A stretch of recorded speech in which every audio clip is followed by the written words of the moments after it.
Hello everyone and welcome back to another video. Today I'm going to be reviewing all the books that I read for my Hugo Award challenge for the year 1968 in the category of Best Novella. So I'm working off the Wikipedia page for this challenge, and Wikipedia has these little charts set up by year showing the winners and the shortlisted finalists.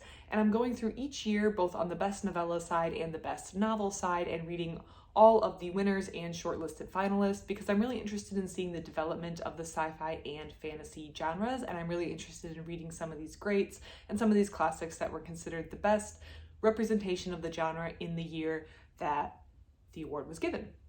So just as a quick, brief summary, according to Wikipedia, Hugo Award for Best Novella is awarded for the best science fiction or fantasy story between 17,500 and 40,000 words published in the prior calendar year. I feel like between 17,500 and 40,000 does give you quite a bit of wiggle room. I did notice some of the novellas were longer, maybe shorter than others, so it does give you some range to play in, but that is the category, according to Wikipedia, that the award is grouped in for Best Novella.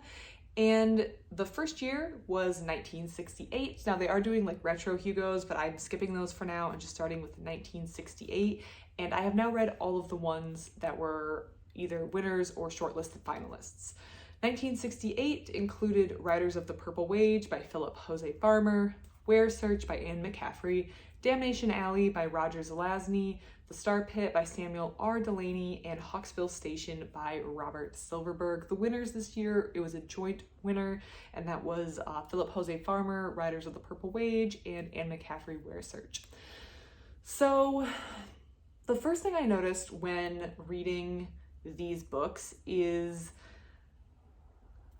that they did feel a little bit dated, some in different ways than others. Some of these books suffered from the way that we talk about people and their characteristics, particularly when it comes to race, that definitely things were published that would not be published today, or at least not be published or accepted, I hope, by any mainstream publisher today. And I think that definitely showed the age or the time that these books were published in. Another thing I really noticed is the way women were depicted, and that was something I expected in all the books, with maybe the exception of Anne McCaffrey's, which might be because it was a woman who wrote that book. I feel like women were kind of predicted or depicted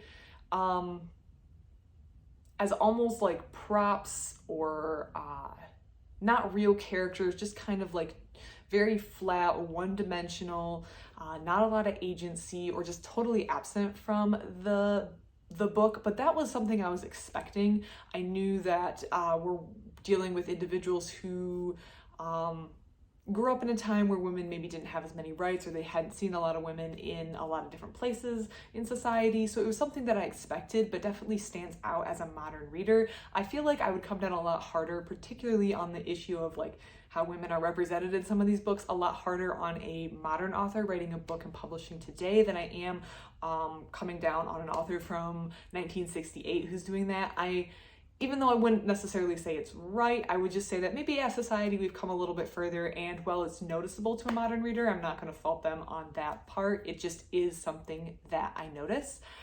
Additionally, Anne McCaffrey's Where Search, I feel like, was very stereotypical, but I almost wonder if it's stereotypical to a modern reader because the tropes and the things that she was doing in that book have been now done so many times that they've become tropes. Well, when she did it, they were less of a trope. I remember one thing in particular was the number of apostrophes in people's name, which is almost like a trope, a stereotype at this point in fantasy. But at that time, I wonder if that was a very new thing and it was very creative. So Anne McCaffrey could have been doing it first, doing it well, or doing something very outside the box and creative. But for a modern reader reading it, it does kind of have that tropey feel to it. And that's just something I think that as a modern reader, you might not be able to avoid reading backwards. You just kind of notice it. Just kind of like maybe these authors might not have realized that the way women are depicted in media was going to come quite a ways from where they were standing in 1968, kind of contributing to some of the depictions and descriptions in their books. So my least favorite out of all of these by a long shot was Riders of the Purple Wage by Philip Jose Farmer. I didn't connect with it, and there was some weird stuff going on. I believe if I read some of the stuff around the book correctly. The author was really trying to push the envelope, which I can see, but the novella just didn't connect with me, and I didn't like it, and I honestly didn't really understand where it was going or what it was talking about. Now, it's been a little while since I've read this one, but I just remember it not connecting with me and not clicking with me, so that one was definitely not my favorite for the year. Looking at these, I have to say, if I had to pick a favorite, it would either be Hawksbill Station by Robert Silverberg or Damnation Alley by Roger Zelazny, and both of these were shortlisted finalists but were not selected to be the winner.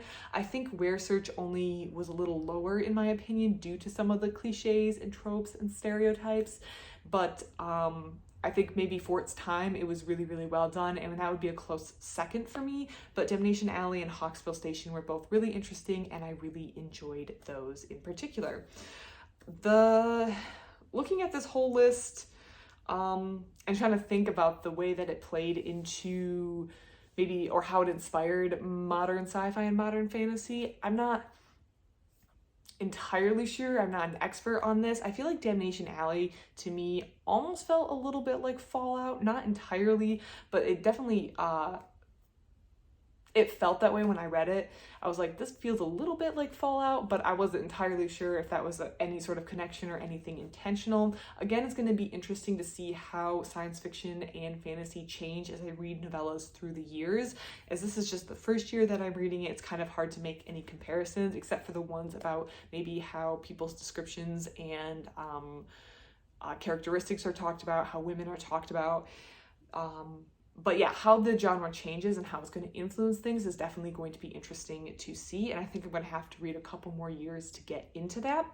The other thing that's interesting is I noticed that there are some big names on this list that are coming back again. Already looking at the list for 1969, we have 3 repeats on the shortlist / winners list. Robert Silverberg, Anne McCaffrey, and Samuel R. Delany appear again in 1969 for the best novella.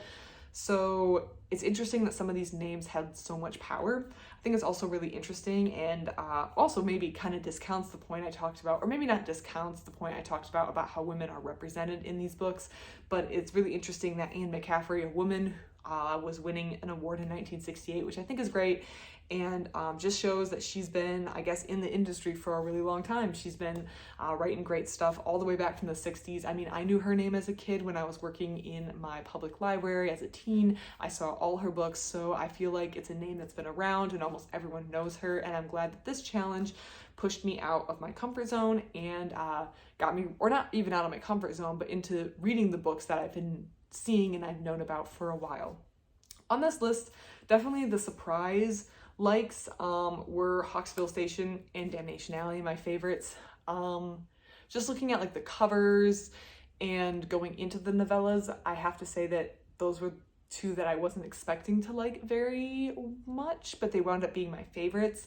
So I think that I'm glad that this book pushed me to read those, or this challenge that I set for myself pushed me to read those books, because I don't think I would have read them otherwise, and I'm glad I did, particularly Hawksbill Station. It was kind of hard for me to find a copy of that book, and it definitely looked dated, didn't look like the most eye-catching title on the shelf today, but I really did enjoy it, and I thought it was really, really interesting, and I'm glad that I was pushed to read that one. If you've read anything on this list or have any comments or anything you want to share about the 1968 winners and shortlisted finalists for the Hugo Award for Best Novella, I would love to hear them. I'd love to hear your thoughts and opinions. I read all your comments and I find them very enjoyable, so I'd love to hear them.